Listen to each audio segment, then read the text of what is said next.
Bakit kaya hindi masyadong pinag-uusapan ang sobrang murang bayarin sa medisina sa Pasig?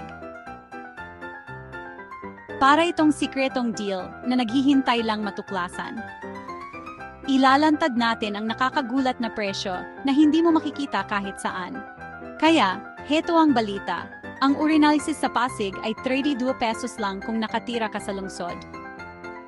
At para sa mga hindi residente, 38 pesos lang. Mas mura pa yan sa isang burger at fries. Sa ibang klinika, doble, triple, o mas mahal pa ang babayaran mo. Hindi nakakagulat na nagkakagulo ang mga netizens. May isang nagsabi pa nga, salamat Mayor Vico Soto sa walang kapantay na serbisyo sa Pasig. Mula sa kalusugan, sa infrastruktura, hanggang sa edukasyon, itinaas ng Pasig ang pamantayan. Kaya, kung taga-Pasig ka o bumibisita lang, huwag mong palampasin ang mga kamanghamanghang deal na ito sa pangangalaga ng kalusugan.